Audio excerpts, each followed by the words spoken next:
प्रसंग सगळ्यांच्या डोळ्यासमोर आला असेल. त्या बरकी डॅम मध्ये एक माय आणि एक लेकरू सहज त्या धरणामध्ये बोटिंग करण्यासाठी बसलं गड्या हो. किती दिवस झाले? 1 महिना झाला त्या घटनेला. आजपर्यंत तुमच्या आमच्या व्हिडिओला त्या स्टेटसला दिसत होती ती माईचा फोटो, लिकाचा फोटो.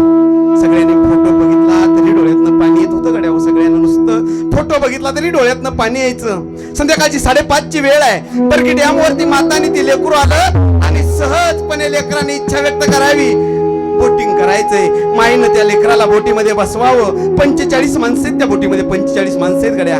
बोटिंग निघालं, एक फेरा पूर्ण झाला. हळूहळू वारा सुटू लागला गड्या हो. लेकराला आनंद वाटू लागला. लेकराच्या चेहऱ्यावरचं हास्य बघून आईला आनंद होऊ लागला. कारण आईचं अंतिम सुख त्यात आहे. माझ्या लेकराच्या चेहऱ्यावरचं हसू हे आईचं सुख आहे गड्या हो. आईचं सुख त्यात आहे. माझं लेकरू हसतंय म्हणून आईला आनंद झाला. आणि पुन्हा पुन्हा पुन्हा बोट पुढे जाऊ लागली. आनंद इतका, सगळी 45 प्रवासी आनंद आहेत. थंडगार संध्याकाळचा वेळाचा वारा आहे आणि बोटिंग सुरू आहे. पाण्यामध्ये ते नाव चालले, बोटिंग चाललंय. काही क्षणामध्ये वातावरण बदलू लागलं. आकाशामध्ये ढग तयार झाले. थोडा थोडा वारा सुटू लागला. तू त्या लेकरांना आनंद होऊ लागला. कारण थोडा वारा आहे, थोडा पाऊस आहे, आनंद होऊ लागला. आणि ते प्रवासासह सगळं आनंदात वातावरण आहे. बोटिंग छान पैकी चालू आहे. थोड्याच वेळात 6:15 वाजता चक्रीवादळ सुरू झालं. आता मात्र त्या धरणाच्या पाण्याच्या लाटावर लाटा आपटू लागल्या आणि काही क्षणामध्ये आनंदावर विरजन फिरलं गड्या हो. महिन्यापूर्वीची घटना आपल्या शेजारची. त्या बोटीमध्ये पाणी जाऊ लागलं. जसं बोटीमध्ये पाणी जाऊ लागलं तशी सगळ्यांची आरडाओरड सुरू झाली. सगळेजण देवाचा धावा करू लागले. वाचवा वाचवा म्हणून अहंकार माजला. 5 मिनिटापूर्वीचा आनंद आता आनंदाचा सत्यानाश झाला. दुःखाचा काळा डोंगर पसरला. सगळा थैथयाट झाला.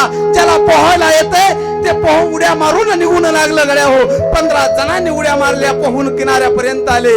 बाकीच्यानं करायचं काय? देवाचा धावा करतायत. बोट पाण्याखाली बुडते. बघता बघता जिल्हाधिकाऱ्यापर्यंत निरोप गेला. पोलीस अधीक्षक, अख्खा परिसर जमला. शासन तिथं खडा आहे. रात्रीची वेळ आहे, करणार काय? काहीच कोणी करू शकत नाही. जेवढे मृतदेह बाहेर काढता आले तेवढे काढले गड्या हो. रात्रभर भारतीय सैन्य, फौज त्या ठिकाणी दाखल झाली. सगळे सैन्य दाखल झाले आणि सगळ्यांनी प्राण वाचवण्यासाठी मदतीचं कार्य सुरू केलं. बघता बघता सकाळ उजळली गड्या हो. 40, 45, 45 मृतदेह बाहेर काढले. काही जिवंत निघले. जे स्वतः पोहून आले ते जिवंत निघले. बाकीचे मृतदेह आले. एक मृतदेह असा होता त्या बोटीच्या खाली अडकला होता. म्हणून ते सैन्य त्या स्त्रीचे पाय दोन्ही ओढून तो देह बाहेर काढत होत. बारकाई नाही एकदा 5 मिनिटं झाली, 10 मिनिटं झाली. त्या पायाला ओढतायत ते सुरक्षा रक्षक आणि तो मृतदेह बाहेर काढतायत. मृतदेह बाहेर येत नाही म्हणून एकानं खाली वाकून बघितलं तर एक माता आपल्या 2.5-3 वर्षाच्या मुलाला घट्ट मिठी मारून आहे. आणि हे दृश्य पाहिल्यावर सगळ्यांच्या डोळ्यातून पाणी आलं. मृतदेह बाहेर आला. अरे काळानं सगळी खाल्ली परंतु आईची प्रेमाची मिठी नाही काळ सोडवू शकला गड्या हो. काळानं सगळं सोडलं पण आईनं दिलेली प्रेमाची मिठी काळाला काढता आली नाही. तसाच मृतदेह बाहेर काढला. 24 तासापूर्वी आई मारलेली आईनं मिठी, आईनं देह ठेवला. माझ्या मुलाला वाचेल म्हणून त्या सुरक्षा गार्ड मध्ये त्याला पॅक केलं. स्वतः नाही वाचली, मुलालाही वाचवू शकली नाही. परंतु शेवटपर्यंत स्वतः मेली पण प्रेमाची मिठी नाही सोडली. काळाला सुद्धा शक्य झालं नाही आईच्या प्रेमाची मिठी सोडणं गड्या हो. आई म्हणतात कशाला? अरे तुमच्या आमच्यासाठी आईनं 5 दान दिली. रक्तदान दिलं, जीवदान दिलं, अस्थिदान दिलं, लज्जादान दिलं गड्या हो. आईनं काय करायचं? 9 महिने 9 दिवस गर्भामध्ये सांभाळला हा जीव. त्याला रक्त पुरवलं, त्याला श्वास पुरवला, अस्थि तयार झाल्या, त्याला दूध पुरवलं. स्वतःची कधी कधी लाज विसरली, याची दुधाची भूक भागवली गड्यामध्ये. मग मला सांगा, त्या मातेच्या रक्ता मांसाचा गोळा म्हणजे लेकरू आहे. आई आणि लेकरू हे नातं नाही. आई आणि लेकरू ही एक विधता आहे. अरे तुम्ही आम्ही जर आईनं दिलेला दानाचा बारकाईने विचार करायचा. आईनं हाडदान दिली, रक्तदान दिलं, श्वासदान दिला, जीवदान दिलं, लज्जादान दिलं. एका एका दानाचा हिशोब करत बसलो तर आईचं महात्म्य खाली सागरासारखे गड्या हो. खाली लिहिले सरजोप्पाने राजू भाऊनं, माईचा सागर आहे, मला तिकडे द्यायचं नाही, मला तिकडे न्यायचं नाही गड्या हो. त्याची दुसरी बाजू मी नंतर सांगेल. का तुम्ही जर पाहिलं ज्या मातेनं हाडदान दिले, तुम्ही आम्ही सगळी शेतकऱ्याची पोर आहे. जेव्हा एखादं कामकाज विहिरीचं काम किंवा एखादं खोदकाम चालू असतं तेव्हा आपल्याला त्या जमिनीमध्ये एखादं लोखंड सापडतं, पाहिलं असेल. चांगल्या अवस्थेत सापडतं लोखंड का गंजलेल्या अवस्थेत? गंजलेल्याच अवस्थेत सापडतं. अरे मग आणि कधी कधी कधी कधी त्या खोदकामामध्ये हाडं सापडतात गड्या हो. ठिसूळ झालेले असतात का हे असे असतात. अरे एक वेळ लोखंड गंजेल पण आईनं दिलेलं दान गंजत नाही. हाड वर्षानुवर्षी तसे आईचं सर्वश्रेष्ठ दान आहे गड्या. हाड कधी गंजत नाही, फुटत नाही, आईनं दिलेलं दान आहे. ज्या मातीनं अनेक जणाला मातीत गाडलं त्या मातीला सुद्धा मातीचं दान गाडता आलं नाही गड्या हो. आईचं महात्म्य आहे. किती मोठं आईचं महात्म्य आहे, फार मोठं महात्म्य आहे गड्या हो आईचं. अरे तुम्ही जेव्हा एखादा पदावर बसता, सिंहासनावर बसता, सोपं रे 5 वर्षासाठी आहे. पण कधीतरी बालपण आठवा की आईच्या कडेवर बसलेला आठवा गड्या हो. आईच्या कडेवर, अरे ते सिंहासनापेक्षा किती मोठं आहे. याच्या इतकं सुख त्या लेकराला नसतं गड्या हो. आणि त्या लेकराला जेवढं सुख होतं त्याच्या 10 पट सुख त्या आईला होतं. मात्र लेकराला कडेवर घेतल्या का? आई ही त्यागाची मूर्ती आहे. आई ही प्रेमाची मूर्ती आहे. आई संयमशीलतेची मूर्ती आहे. आई जगती केवळ मुलांसाठी जगते. कधीही पहा आतापर्यंत इथं बसलेल्याने मला एकानं सांगा आईचं आवडतं लुगडं कुणाला माहित आहे? हे बोला. नाही सांगताय, मला खात्री आहे. मला आईची आवडती भाजी सांगून बघा, आईचा आवडता रंग सांगून बघा. कारण तिनं कधी स्वतःची आवड पाहिलीच नाही, पाहिली फक्त आपली आवड गड्या हो. माझ्या लेकराला हे आवडतं, माझ्या लिकीला हे आवडतं. हे यार जगली कुणासाठी ती? आपल्यासाठी जगली गड्या हो. आतापर्यंत देह ठेवेपर्यंत आठवा. सरजोप्पान आठवावं, राजूभाऊन आठवावं, सुमनताईन आठवावं, बबईताईन आठवावं. आठवा सगळ्यांना. काय मागितलं तुम्हाला? अरे ढीग असेल पैशाचा तुमच्याकडे, पण त्या आईच्या कमळची 50 विठोळी घातलेली 100 नोट तुमच्या लाखापेक्षा मोलाची आहे. कारण तिनं तुमच्यासाठी ठेवली आहे. 6 महिन्याच्या कमळाला नोट आहे. कुणासाठी नाही? तिला बाबा नाही वाटलं कधी वडापाव खावं, नाही वाटलं कधी फिरावं. हे माझ्या लेकराला कधीतरी कामाला येईल रे. आणि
आईनं पूर्ण देहच समर्पित केला या कुटुंबासाठी.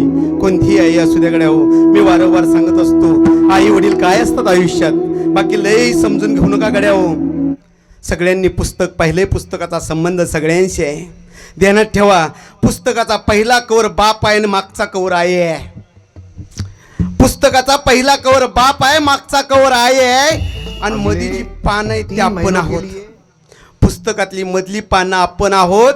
जोपर्यंत पहिला कवर आणि शेवटचा कवर मजबूत आहे तोपर्यंत आतल्या पानानं कोणाला भ्यायची गरज अजिबात भ्यायचं नाही.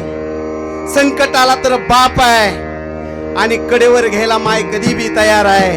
रात्रीच्या 12 वाजल्या तरी माझं लेकरू येईल म्हणून वाट बघणार ती आई आहे गड्या. ज्या दिवशी आई गेली धाडसानं सांगतो, ज्या दिवशी आई गेली त्या दिवशी प्रेमानं आत्महत्या केली समजून जायचं. ज्या दिवशी आई गेली त्या दिवशी प्रेम मेलं, उरला फक्त व्यवहार. आई आहे तोपर्यंत प्रेम आहे, कारण आई देवाची मूर्ती आहे म्हणून ती प्रेमाची मूर्ती आहे. तिनं ज्या दिवशी ध्येय ठेवला त्या दिवशी प्रेमानं ध्येय ठेवला. म्हणून पुस्तकाचं पहिला कवर बाप आहे आणि पुस्तकाचं शेवटचा कवर आहे. जोपर्यंत त्या पुस्तकाला कवर आहे तोपर्यंत आतली पानं मजबूत आहेत. ध्यानात ठेवा, ध्यानात ठेवा गड्या हो, या कुटुंबाचा मागचा कवर फाटलाय. या कुटुंबाचा मागचा कवर फाटलाय. अजून पुढचा कवर देवाप्रमाणे लोक जपतायत. इलाज नाही, मागचा कवर फाटलाय. आता त्या पुढच्या कवराला भीती आहे. जिनं माझी आयुष्यभर साथ दिली, माझ्या सुखदुःखात उभी राहिली, संकट काळात उभी राहिली. मी उपाशी झोपलो तर तीही उपाशी झोपली. अर्धी भाकरी लेकरांना थोडी थोडी देऊन माझ्या सोबत जी उपाशी राहिली त्यातला एक कवर आता फाटलाय गड्यानो. एक कवर बाकी आहे आणि त्याला आता जपायचं आहे. कारण कवर फाटला की हळूहळू पानं निष्ठायला सुरुवात होते गड्या हो. त्यामुळे हे 2 कवर आपले आई वडील आहेत. मला आता वेळ झाली बरोबर, मला अजिबात कीर्तन लांबवायचं नाही कारण मला पुन्हा दुसऱ्या कीर्तनाला जायचं. त्यामुळे मी वेळेत थांबवणार आहे. कारण तुकोबराय सांगतात की देवाजीच्या मना शेवटी सांगून एक जातो गड्या बारकायला. सगळ्यांना ऐका, ऐका नाही तर नका ऐकू. फुलं तर आपल्याला 12 वाजून 5 मिनिटांना टाकायचे. एक ऐका. आयुष्यात 9 महिने 9 दिवस आपल्याला सांभाळल्यानंतर मृत्यू लोकामध्ये आपण आल्यानंतर पहिली मांडी कुणाची मिळाली? आपण जन्माला आल्यानंतर पहिली मांडी आपल्याला आपल्या आईची मिळाली. पहिला श्वास आपण आपल्या आईच्या मांडीवर घेतला गड्या हो. जाता जाता या येड्याचं एवढंच ऐका, या मृत्यू लोकातला पहिला श्वास ज्या प्रेमाच्या मांडीवर घेतला, शेवटचा त्या मातेचा श्वास आपल्याच मांडीवर मिळावा. शेवटचा त्या मातेचा श्वास आपल्याच मांडीवर असावा. प्रत्येकानं या ठिकाणी ठरवा गड्या हो, ज्या मातेच्या मांडीवर मी पहिला श्वास घेतला त्या मातेचा शेवटचा श्वास माझ्याच मांडीवर होईल. ह्याच्यापेक्षा वेगळी सेवा करायची गरज नाही गड्या हो. त्या मातेचा शेवटचा श्वास जर आपल्या मांडीवर झाला तर गड्या हो, आपल्याला ज्या मातेनं जन्माला घातलं त्याचं सार्थक झालं गड्या हो. याच्यापेक्षा वेगळं काय सांगायचं? मी प्रत्येक कीर्तनात सांगत असतो, मला तोच विषय लांबवायचा नाही. ज्याच्याकडं आई आणि वडील नावाची जहागिरी आहे, ज्याच्याकडे आई आणि वडील नावाची श्रीमंती आहे, त्यानं ती जप्पा. एकदा ती श्रीमंती निघून गेली तर स्वामी तिन्ही जगाचा. आपण भिकारी आहोत, सगळा व्यवहार बाकी आहे. सोडून गेली आई आम्हाला कळाला, सोडून गेली आई आम्हाला कळाला.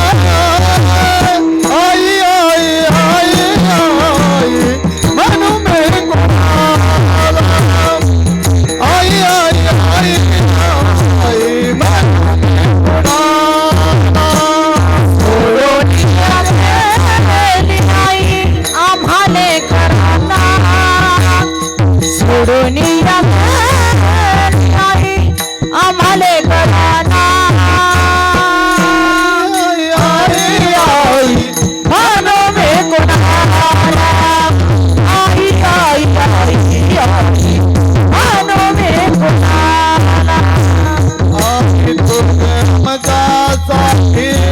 कष्ट केले फार आई तू आमच्यासाठी कष्ट केले फार. सोडून गेली आई, सोडून गेली आई, आई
आई म्हणण्याचं भाग्य एकदा नशिबातून गेलं की गेलं गड्या हो.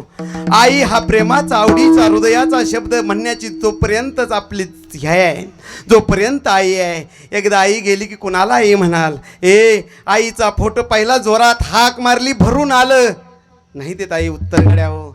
नाही आपले डोळे पाणवतील, आपल्याला वाईट वाटेल, पण गेलेली आई येत नाही. म्हणून आहे तोपर्यंत जप्पा गड्या हो. मी याच्यापेक्षा जास्त सांगणार नाही, कारण 12 वाजून 10 मिनिटं झालेत. 5 मिनिटं सुरजप्पाला विचारून वाढवून घेतलेत. पुन्हा एकदा या कीर्तन सेवेच्या निमित्तानं तुम्ही आम्ही सर्वजण देवाकडे एवढंच मागणं मांडूया, देवाकडे एवढीच प्रार्थना करूया, देवाकडे एवढीच विनंती करूया. हे देवा, तू दयाघन आहे, दयाळू आहेस. त्या मातेला मूळ स्वरूपात सगळे जात असताना कुठलंही दुःख देऊ नकोस, कुठली अडचण देऊ नकोस. तिला सहज त्या मूळ स्वरूपाला नेऊन ठेव. जिथून आली त्या मूळ स्वरूपाला निजधामालाचा प्रवास तिचा सुखाचा होतो. या कीर्तनाच्या निमित्तानं, या कीर्तन सेवेच्या निमित्तानं श्री धनाजीनाथ रेटे आणि त्यांचा संपूर्ण परिवार गेले वर्षभर दुःखामध्ये त्यात सहभागी होण्यासाठी आज तुम्ही आम्ही इथं आहोत. तदनिमित्तानं आजची ही कीर्तन सेवा, कारण कुठलंही कार्य घडत असताना अन्नदान महत्वाचं आहे. अन्नदानानं पुण्य मिळतं, ज्ञानदानानं पुण्य मिळतं, हरिनामानं पुण्य मिळतं आणि सगळं मिळेल. तुकोबारायांनी संकटाचा सामना केला. तुम्ही आम्ही दुःख भोगतो, तुकोबारायांनी दुःख भोगली. फरक एवढाच, तुम्ही आम्ही दुःख खांद्यावर मिरवली आणि माझ्या तुकोबारायांनी दुःख पायाखाली तुडवली. आणि अखंड आनंदाच्या कळसावर विराजमान असणारा महान महात्मा श्री संत तुकोबाराय. अशा या महान महात्म्याचा, महान साधूचा, महान संताचा, महान विभूतीचा मानवी जीवावर, मानवी जीवनावर देवाचा प्रभाव सांगून जाणारा, मानवी जीवनावर देवाची ताकद सांगून जाणारा 4 चरणाचा प्रस्तुत प्राप्त प्रसंगी सेवेकरता निवडलेला अभंग आहे. अभंगाकडे ओळख असताना द्यायचा परिहार तो असा, बरोबर 11 वाजत बरोबर 60 ते 65 मिनिटं आपल्याकडे आहेत. गेल्या वर्षी याच तिथीला सकाळपासून गावामध्ये माहोल आहे. वटपौर्णिमेचा सण आहे. सगळ्या सुहासनी शृंगारयुक्त आहेत. कुणी अंगावर दागदागिने चढवलेत, कुणी सौभाग्याच्या लेण्यानं मळवट भरलाय. आणि सहजपणे या मळवडी गावामध्ये वटपौर्णिमेचा सण सालाबाद प्रमाणे साजरा होतोय गड्या हो. वटपौर्णिमा म्हणजे असतं तरी काय, पतीसाठी, मालकासाठी, या मालकासाठी आयुष्याचं दान मागायचं, त्याचं दान मागायचं गड्या. मागितलं ह्या मातेनं दान, मागितलं दान, दान मागितलं, दान मागून झालं. अरे ज्या सावित्र यमाच्या दरवाजातून खेचून सत्यवानाला आणला गड्या हो, तिची ताकद यमावरही असते गड्या. आदिशक्तीची ताकद यमावर आहे. आणि अशा आदिशक्तीने सावित्री मातेनं सत्यवानाला यमाच्या दरबारातून खेचून आणला. त्याच सावित्री मातेने सकाळी वटपौर्णिमा साजरी केली. पतीसाठी त्या वटवृक्षाला 7 प्रदक्षिणा घातल्या आणि देवाकडं, माझ्या जगाच्या मालकाकडं 7 जन्माचा जोडा असाच टिकू दे म्हणून प्रार्थना केली आणि दुपारी ध्येय ठेवला गड्या हो. तुका मना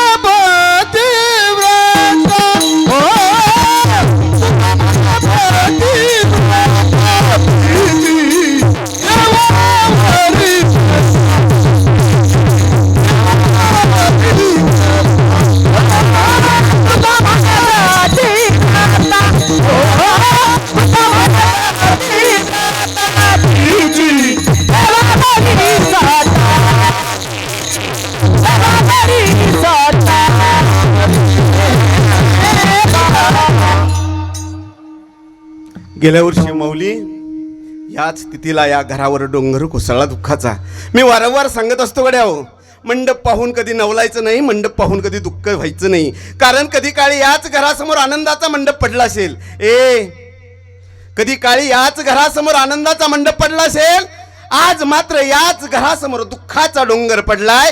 कारण जीवन असंच आहे, एका बाजूला सुख आहे, दुसऱ्या बाजूला दुःख आहे. सुखातही हुरळून जायचं नसतं आणि दुःखातही आजच्या अभंगाप्रमाणे संयम ठेवायचा असतो. सुखाचा विचार नाही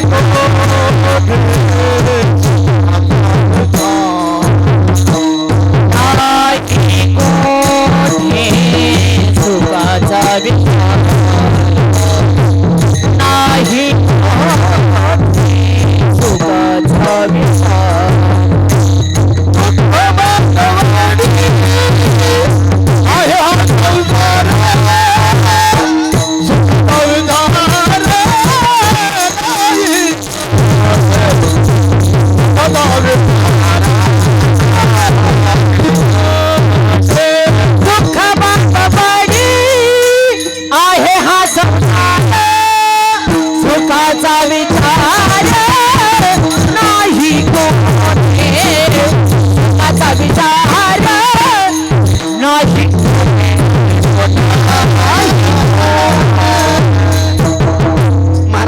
कारण सांगितलं का तर दुःख बांधवडी आहे हा संसार, सुखाचा विचार नाही कोठे. सुख दुःख हा मानवी जीवनाचा मेळ आहे. आणि त्याच उक्तीला धरून गेल्या वर्षी याच तिथीला खर तर सकाळी फोन आला महाराजांचा, राजूभाऊचा, की गुरुजी 29 जून तारीख आहे, माझ्या आईचं पहिलं पुण्यस्मरण आहे. आणि तासाभरानंच पुन्हा फोन आला, गुरुजी उद्याच आहे. कारण अधिक मासानंतर निज मास सुरू होतो गड्या हो. आणि या महिन्यात केलेलं श्राद्ध, या महिन्यात केलेलं पुण्यस्मरण विष्णूपर्यंत पोचतं गड्या. कारण हा महिन्यामध्ये पुरुषोत्तम मास आहे. या महिन्यात केलेलं प्रत्येक कार्य, प्रत्येक दान धर्म, कोणतीही गोष्ट केली तर थेट विष्णूपर्यंत पोचते गड्या हो. कारण हा अधिक मास आहे, पुरुषोत्तम मास आहे. तुमच्या आमच्या भाषेत धोंड्याचा महिना आहे. पण धोंडा तुमच्या आमच्यासाठी जावा यासाठी, कार्यासाठी हा धोंडा नाही, कार्यासाठी हा पुरुषोत्तम मास आहे. आणि अशा या पवित्र मासामधलं हे कार्य. व खरं तर या भरल्या गोकुळातून ही माता निघून गेली, तुम्हा मला ज्ञात आहे. 4 मुलं, दोन मुली, 2 आमचे सरजोप्पा असतील, राजूभाऊ असतील, सुमनताई असेल, बबईताई असतील, ही 4 लेकरं. 2 आता माहे सासरी निघून गेली, 2 इथं त्यांच्या सेवेमध्ये सतत आहेत. आणि त्यांचे पतिराज श्री धनाजीनाथ रेटे, त्यांची नातवंड, हा भरला गोकुळ असाच आनंदात चालत असतो. आणि कधी कधी भरल्या गोकुळामध्ये गड्या हो मथुरा पण दिसते बरं. आणि त्याच वक्तीनुसार या भरल्या गोकुळामध्ये गेल्या वर्षी या तिथीला अचानक दुःखद घटना घडली. फार मोठा डोंगर, दुःखाचा डोंगर कोसळला. आणि आज तुम्हा मला सासू नैनानं या डोंगरामध्ये, दुःखा एवढ्या डोंगरामध्ये सहभागी होण्यासाठी यावं लागतंय. माणसं 2 वेळा येतात या मंडपाखाली. कधी काळी याच कुटुंबातील मुलांचे लग्न असतील तेव्हाही आला होता, अक्षता घेऊन आला होता आशीर्वाद देण्यासाठी. जसा अक्षता घेऊन आशीर्वाद देण्यासाठी आला होतात ना, आज सुद्धा घेऊन आलात गड्या हो. आज सुद्धा काहीतरी द्यायचंय तुम्हाला. लग्नाच्या वेळी आशीर्वाद दिले अक्षताच्या रूपानं, आज मात्र तिळतिळ पुण्य द्यायचंय. इथं तिळतिळ पुण्य अर्पण करायचे तुमच्या आमच्या आयुष्यात का. ज्या तिथीला गेल्या वर्षाच्या मातेनं देह ठेवला, शेवटचा संस्कार, मानवी जीवनातला शेवटचा संस्कार संपन्न झाला. त्या संस्काराचं नाव अंत्यसंस्कार. जन्माला आल्यापासून मातीच्या गर्भातून मातीच्या गर्भात गाडला जाईपर्यंत मनुष्य जीवावर 16 संस्कार होतात गड्या. या 16 संस्कारानंतर एकदा देह ठेवला की पुन्हा एकदा तो 16चा फेरा सुरू होतो. जन्मापासून मरेपर्यंत 16चा पाडा आहे. पुन्हा मरणानंतर आजपर्यंत पुन्हा 16चा फेरा आहे गड्या. अंत्यसंस्कार झाल्यानंतर पहिला विधी तुम्ही आम्ही केला, त्याचं नाव सावडणे किंवा 3ऱ्या दिवसाचा विधी. जरा बारकाई नाही का, आजचं कीर्तन 5 मिनिटं त्या मातेसाठी आहे, नंतर तुमच्या आमच्यासाठीच आहे. पहिला विधी केला सावडण्याचा विधी, पिंडदान केलं. तो जीव स्वरूप आत्मा जो संकुचित घरापुरता मर्यादित होता तो आता व्यापक व्हायला लागला. पुन्हा 10 क्रियेचा विधी केला, पुन्हा एकदा पिंडदान केलं, पुन्हा एकदा तो जीवात्मा व्यापक व्हायला लागला.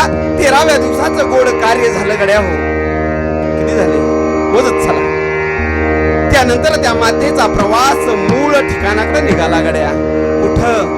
जिथून ती माता इथपर्यंत आली होती, तिचा पुन्हा परतीचा प्रवास सुरू झाला. निजधामाचा प्रवास सुरू झाला. तुम्ही आम्ही निजधामाहून आलोय आणि तुम्हा मला पुन्हा एकदा निजधामाला जायचंय. पण तुम्हा मला निजधामाला जायचंय गड्या.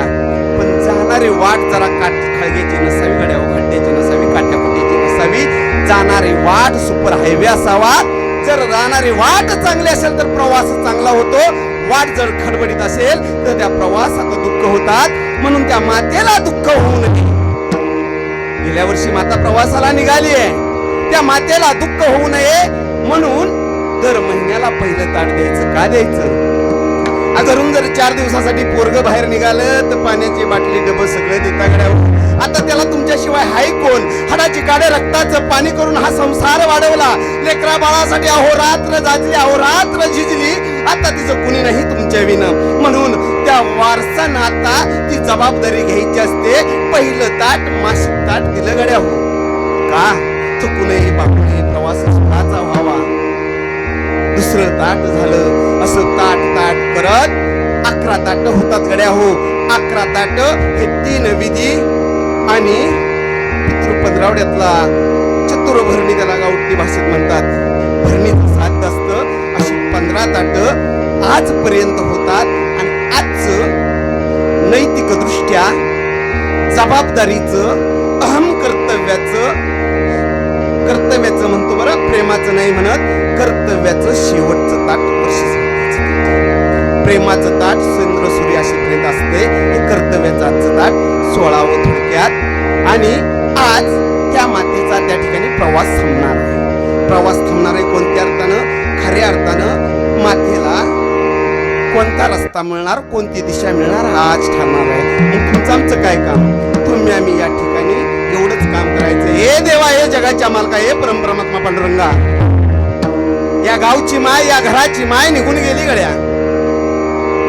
तिला सद्गती मिळू दे, तिला निजामाचा रस्ता मिळू दे, म्हणून आज आम्ही आमच्या वाटेचं तिळ पुण्य तिच्या चरणावर अर्पित करतो. तिला निजामाचा मूळ स्वरूपाकडे तिला प्राप्ती मिळू दे गड्या. झाला प्रवास सुरू मातेचा. 50 दिवस झाले माता प्रवास करून. त्या प्रवासामध्ये एक नदी आहे. जशी कृष्णा गंगा या मृत्यू लोकात वाहते, तशी त्या लोकांमध्ये एक नदी वाहते. तिचं नाव आहे वैतरणी. वैतरणी नदी आहे. नदीच्या अलीकडं तो जीवात्मा आहे. आता त्या जीवात्म्याला ती नदी पार करून पलीकडे जायचं आहे. पण ही नदी मृत्यू लोकातली नदी पाण्याची आहे, पवित्र आहे. वर जाणारी नदी काय गड्या खरी नव्हती. मलमूत्र विष्ठा रक्त मांसानं भरलेली नदी आहे.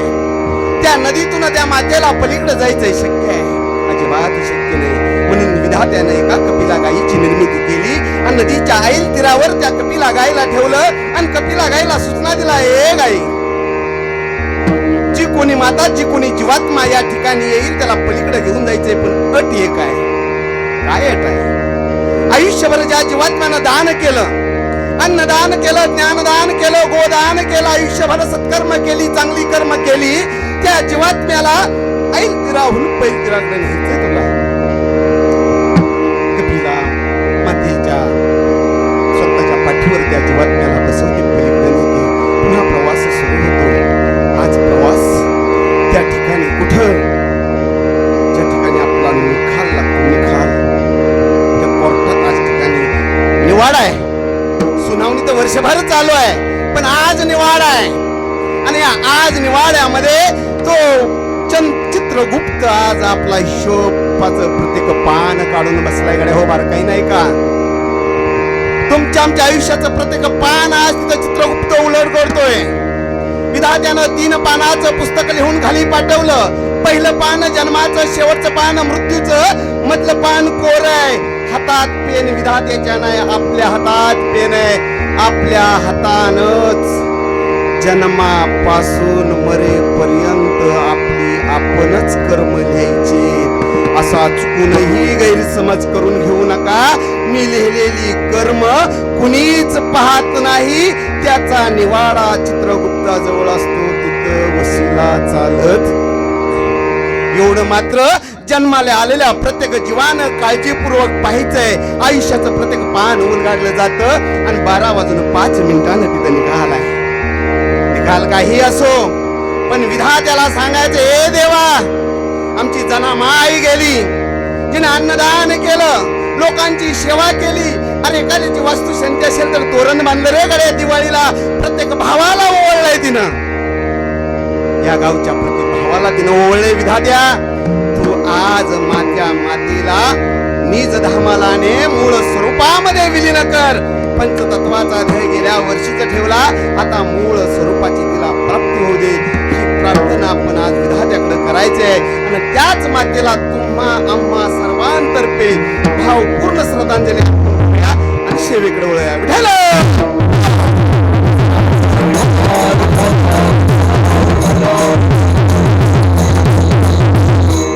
तुकोबराय या अभंगाच्या माध्यमातून आता हे होतं मातेचं, आता आपलं आहे. कारण तुकोबराय आता आपल्याशी बोलतात या अभंगाच्या माध्यमातून. ही माता निघून गेली तरी सुद्धा तुकोबराय आज आपल्याशी बोलतायत जाणीवपूर्वक. या अभंगाच्या माध्यमातून तुकोबराय ईश्वराचं अस्तित्व, ईश्वराचं प्रभुत्व, ईश्वराची ताकद मानवी जीवावर किती हे सांगून जातात. कारण मी बोलविल्या वेदू बोले, मी चालविल्या सूर्य चाले, मी हलविल्या प्राणो हाले. इतकी मोठी ताकद आहे.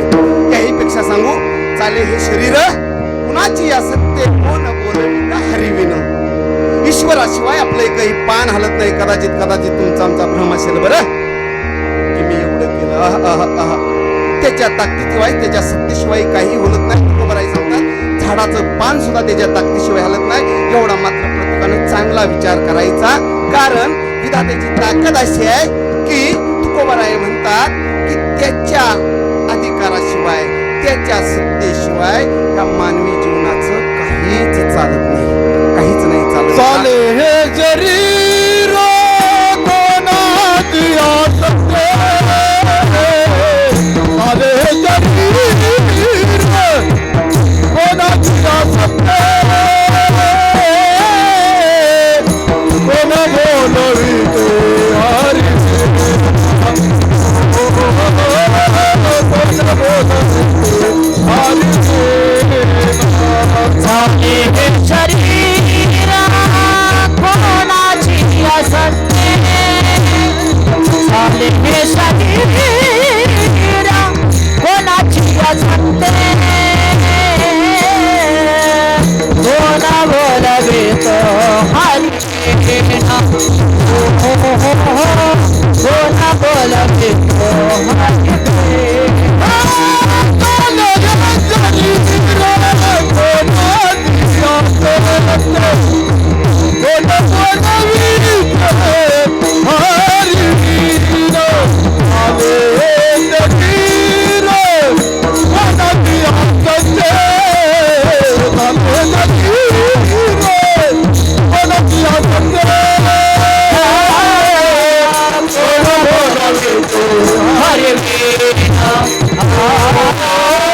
हरी.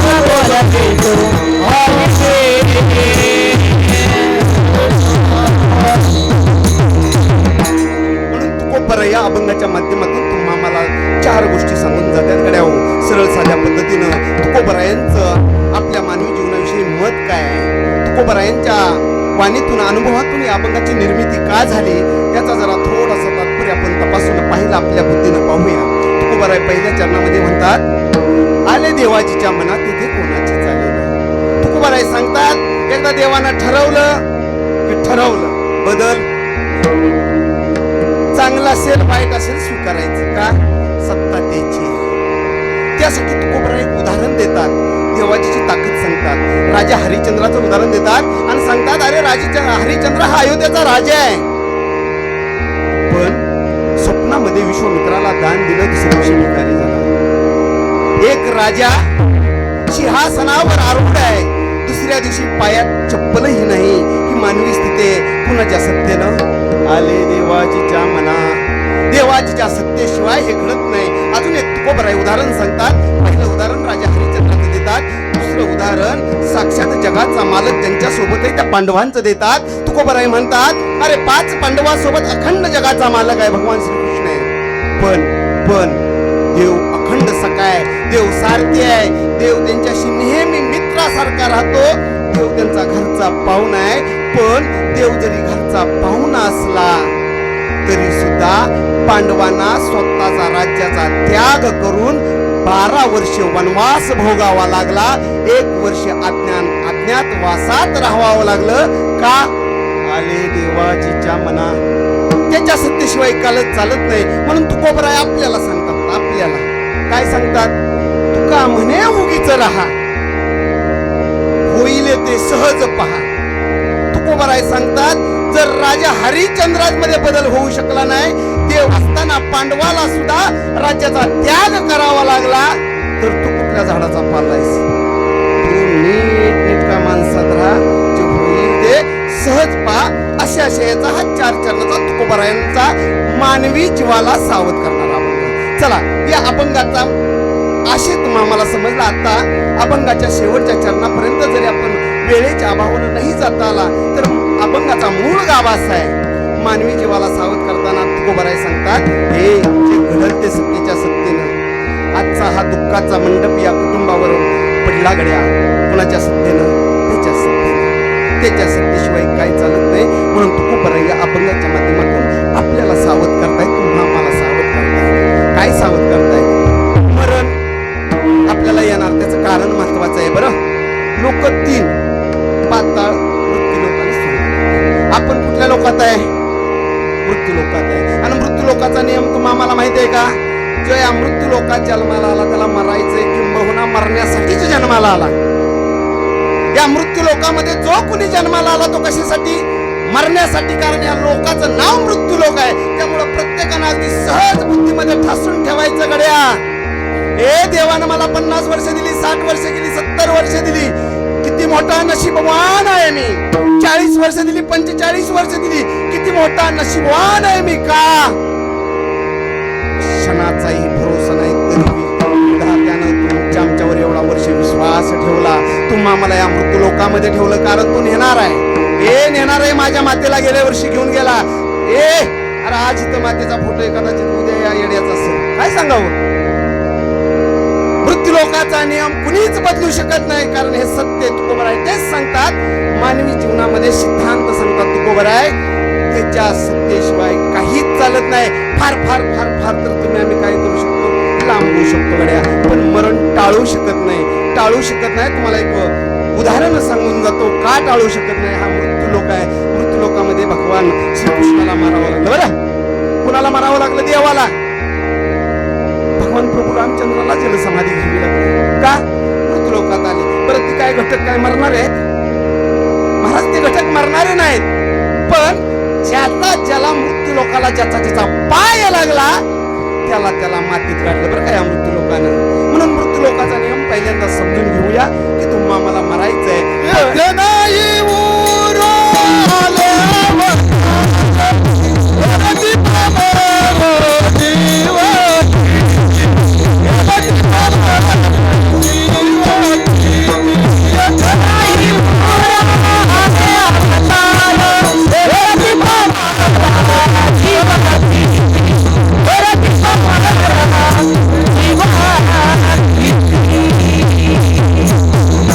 काय म्हणले महाराज?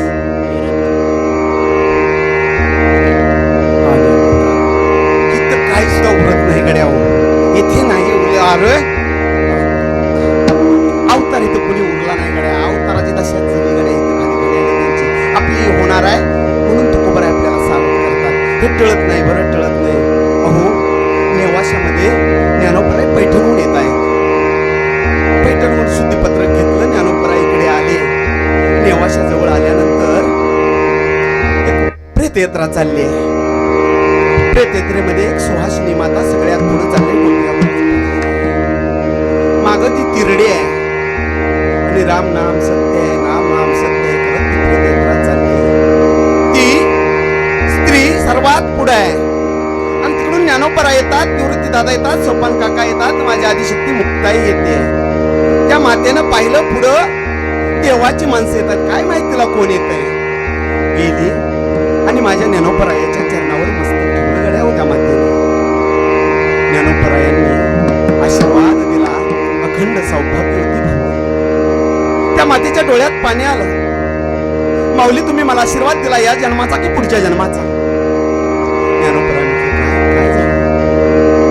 माझे पती मला सोडून निघाले, त्यांची प्रेतयात्रा चालली आणि तुम्ही मला सौभाग्यवतीचा आशीर्वाद देता. आणि हा संतांचा आशीर्वाद आहे, खोटा नाही ठरला. सच्चिदानंद बाबा माऊलीच्या आशीर्वादानं जिवंत झाले. जिवंत झाले. ज्ञानेश्वरी सारखं महान कार्य झालं, पण पुन्हा त्यांना धीर ठेवावा लागला. मरण लांबवता येतं. मला सांगायचंय काय, देव जरी आपल्या उशाला असला, संत जरी आपल्या अगदी आपण त्यांच्या चरणावर नतमस्तक असलो, फरक एवढाच आहे, मरण लांबवता येतं, टाळता येत नाही. पुन्हा सच्चिदानंद बाबाला मारावं लागलं. इतका मोठा इतिहासातला जर अध्यात्मातला खोल सिद्धांत तुम्हाला मला मान्य आहे, तर प्रत्येकानं स्वीकारायचं आहे की मरणार आहे. आणि संत म्हणतात एवढीच एक जाणीव ठेवा. कोणती? तुला जर माणसासारखं जगायचंय ना, तर एवढीच एक जाणीव ठेव, मी मरणार आहे. आणि एकदा एवढी जाणीव ठेवली ना, मी मरणार आहे, की नजर वाकडी वळत नाही गड्या हो. कारण मरण सावध करते, मरणार आहेस. आणि मरताना कसा मर? नीट मर गड्या. मरण सावध करतो. जो जो स्वतःचं मरण विसरला त्यांना गड्या या मृत्यू लोकामध्ये माज केला आणि ज्यानं आपलं मरण स्वीकारलं, मान्य केलं, तो माणूस म्हणून जगला. म्हणून तुकोबराय पहिल्या चरणामध्ये सांगतात गड्या, आले देवाची जमना,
चार चरण विसरली तरी चालतील, प्रत्येकानं जाताना तुकोबरायचं एवढं चरण डोक्यात ठेवायचे. आले देवाजीच्या मनात इथे कोणाचे चाले ना. ए रावण केवढा मोठा रे गड्या, हो केवढा मोठा रावण. त्या लंकेत 7 कोटी सोन्याची घरं, एका घराला 3 दरवाजे, एका दरवाजाला 22.5 क्विंटल सोनं. एका घराला दरवाजे किती? 3, घर किती? 7 कोटी. आणि एका दरवाजाच्या त्याला काय म्हणतात, चौकटीला 22.5 क्विंटल सोनं. एवढा मोठा राजा रावण. ते काय आसामी काय बारकी का हो? देवच त्याच्यामध्ये बंदीखान्यात आहेत. आता ज्यानं देवाला तुरुंगात टाकले, ज्यानं देवाला बंदीखान्यात टाकले, त्याची ताकद किती मोठी. त्याला भ्या कोणाचा आहे? अजिबात भ्या नाही गड्या, अजिबात भीती नाही. अरे त्याची दाढी खंडोबा करायची. त्या रावणाची दाढी कोण करायची? खंडोबा करायची. गाढव वळायला गणपती बाप्पा असायचे. मेघराजा अंगणात सडा टाकायचा गड्या. इंद्र वर छत्री घेऊन बसायचा. सूर्य एका बाजूला वारा द्यायचा, चंद्र एका बाजूला वारा द्यायचा. आणि सिंहासन एवढं मोठं गाड्याचं. 9 घराच्या पायऱ्या 9 केल्या आणि 9 घराच्या पायऱ्यावर बसून राजा रावण सिंहासनवर बसायचा. केवढा मोठा रावण. त्याला भ्या अजिबात कोणाचं नाही. बेतच नव्हता गडी. अरे ज्यानं देवाला बंदीखानात कोंडलंय, सटवी त्याचं पाय दाबायची. सटवीजीनं मरण लिहावं ती त्याचं पाय दाबायची. आणि हा गडी भिलच कुणाला. पण एकदा सत्ता असली की अहंकाराचा रोग आपोआप जागा होतो. आणि त्या राजा रावणामध्ये अहंकाराचा रोग जागा झाला. त्या दरबारामध्ये एका साधूने यावं. आणि साधू आल्यानंतर सहज रावणाचा अहंकार जागा झाला. श्रीमंत असली की महंताला अहंकार असतो बरं. तो ज्यानं पायाखाली गाडला तो देव होतो आणि ज्यानं मिरावला खांद्याव तो माणसात उठतो. गड्या रावणाचं तसंच झालं गड्या हो, तसंच झालं. साधू आला दरबारामध्ये. साधूला काय म्हणावं, साधू बुवा, कधी कधी सत्ताधीशांना लहर येते गड्या, कधी कधी येते. रावणाला अशीच लहर आली आणि कधी साधू महाराजांना विचारलं, महाराज माझं मरण कधी? तेवढ्यात रावणाचा एक शेवट जातो. साधू महाराजाच्या कानात सांगतो, गड्या खरं काय सांगू नका, हा रावण आहे. तो मरल तवा मरल, पण तुम्ही सांगितल्या असल्या मोठ्या माणसाच्या लय नादी लागायचं. तो साधू होता, तो काय आपलं काय मनोडी करतो. देह जावो अथवा राहो, पांडुरंगीत दृढ भाऊ. साधू म्हटला देह गेला तरी चालेल. एका राजानं मला मरण विचारलंय, त्या राजाला मरण सांगितलं. अज राजाचा पुत्र राजा दशरथाचा पुत्र कौशल्य मातेच्या पोटी प्रभू रामचंद्र जन्माला येतील आणि त्यांच्या पोटी तुझा वध होईल. मला काय सांगायचं, एवढा मोठा जनदेवाला बंदीखान्यात बंद केला, त्याची सेवा कराय खंडोबा गणपती बाप्पा सटवी. सगळ्यावर सत्ता होती मात्र काळावर. एवढंच तुम्ही आम्ही शिकायचंय. आमच्याकडे सगळं असू द्या, 5-50 भाऊबंदकी असू द्या, सगळं काही असू द्या, शेवटच्या क्षणाला काळ आपला बाप आहे. एवढं सगळ्यांनी आजच्या कीर्तनातून लक्षात ठेवलं की मग तुकोबारायच्या देवाची मना का म्हणले ते कळल. तुम्हाला आम्हाला माहित आहे प्रभू रामचंद्र उद्या गादीवर बसणार आहे, उद्या सत्ता मिळणार आहे. सगळी तयारी झाली, सिंहासन तयार झालं. उद्या प्रभू रामचंद्र सिंहासनावर त्यांचा अभिषेक होणार आहे, राज्याभिषेक होणार आहे. उद्या प्रभू रामचंद्र गादीवर बसणार आहेत. गुढी पूर्ण सगळ्या अयोध्या नगरीमध्ये उभारली जात आहे. पण गादीवर बसणारा प्रभू रामचंद्र सकाळ सकाळी बिनअनुवानी वनवासात निघाला. का रे गड्या आले? त्यामुळं लय स्वप्नात राहायचं नाही, आपण वास्तवात जगायचं गड्या हो. कारण देवाला सुद्धा या काळानं सोडलं नाही, देवाला सुद्धा या नीतीनं सोडलं नाही, आपल्याला सोडणार नाही. एवढंच प्रत्येकाने भान राहावं. त्याचं कारण तुकोबाराय सांगतात, तुम्ही आम्हाला तर विषय सोडा, पण अयोध्या नगरीचा राजा हरिश्चंद्र राजाला सुद्धा देवानं सोडलं नाही.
माणसाचा माणसावर विश्वास नसतो म्हणून तुकोबाराय पुरावा देतात. हे गड्या सावध राहा. हरिश्चंद्र राजाला सुद्धा जावं लागलं वनवासामध्ये. अरे राजा हरिश्चंद्र जुन्या अयोध्याचा राजा आहे. पाहत तुकोबाराय का सांगतात असं? देवाजीच्या मनात सिद्धांत आहे बरं. हा मृत्यू लोकामधला न बदलणारा सिद्धांत आहे. अंतिम सत्य तुमच्या आमच्या जीवनातलं आले देवाजीच्या मनात, इथं कुणाचे चाले ना तुकोबाराय त्यासाठी दुसऱ्या चरणामध्ये पुरावा देत आहेत की अयोध्या नगरीचा राजा हरिश्चंद्र, ज्याच्या सेवेला वारा घालायला 50-50 माणसं खड्यावर, सिंहासनावर बसला की एकाला पाणी मागितलं की 50 जण पाणी घेऊन येत आहे. जिकडे राजा जाईल तिकडे 50-50 सेवक सोबत आहे. राणी ताराराणीची ही तीच आयट आहे आणि राज्य सुखात चाललंय गड्या, राज्य सुखात चाललंय. दिवसभराचं कामकाज आटपलं. राजा हरिश्चंद्र झोपी गेला. रात्री झोपी गेला. झोपी गेल्यानंतर झोपेमध्ये एक स्वप्न पडलं. त्या स्वप्नामध्ये विश्वामित्रानं राजाला दान मागितलं. विश्वामित्राला दान मागितल्यानंतर राजा हरिश्चंद्रानं दान दिलं. काय दान दिलं? अख्खं राज्यच दान दिलं. कशात? स्वप्नात दान दिलं. बरं, स्वप्नात दान दिल्यानंतर सकाळी राजा उठला. स्वप्न येते, ध्यानात नाही, मनात नाही. स्वप्नात आपण काय घडलं माहित नाही. राजा सकाळी उठला. राजा सकाळी उठल्यानंतर पुन्हा विश्वामित्र दरवाजावर येऊन ठबकला. भिक्षांदेही. विश्वामित्र साधूच्या रूपामध्ये, ब्राह्मणाच्या रूपामध्ये दरवाजावर आले आणि भिक्षा मागू लागले. आता तो राजा आहे. सकाळी उठल्यानंतर सेवकांना सांगितलं, जा त्या कपाटातून मोहरा आण, ताटली भर मोहरा आण आणि साधूला देऊन टाक. जसा तो राजाचा सेवक ताटली भर मोहरा घेऊन आला त्या साधूकडे, विश्वामित्राकडं द्यायला लागला, तेव्हा त्या साधूनं प्रतिप्रश्न केला, ए राजा, कोणाचं देतोयस? म्हणे माझं आहे, विसरलंस का? रात्री स्वप्नात अख्खं दान तू विश्वामित्राला दिलायस आणि आता हे तुझं नाही, ते विश्वामित्राचं आहे. राजाला आठवलं, रात्रीचं स्वतःचं स्वप्न आठवलं आणि स्वतःचं स्वप्न आठवल्यानंतर राजा हातात झाला. खरं आहे म्हणे महाराज, मी रात्री हे दान दिलंय विश्वामित्राला, तुम्हाला दान दिलंय. आता मी तुम्हाला हे राज्यच तुमचं आहे. अरे आलेल्या याचकाला हाताने पाठवतो, मग तो तू राजा आहेस नव? राज्य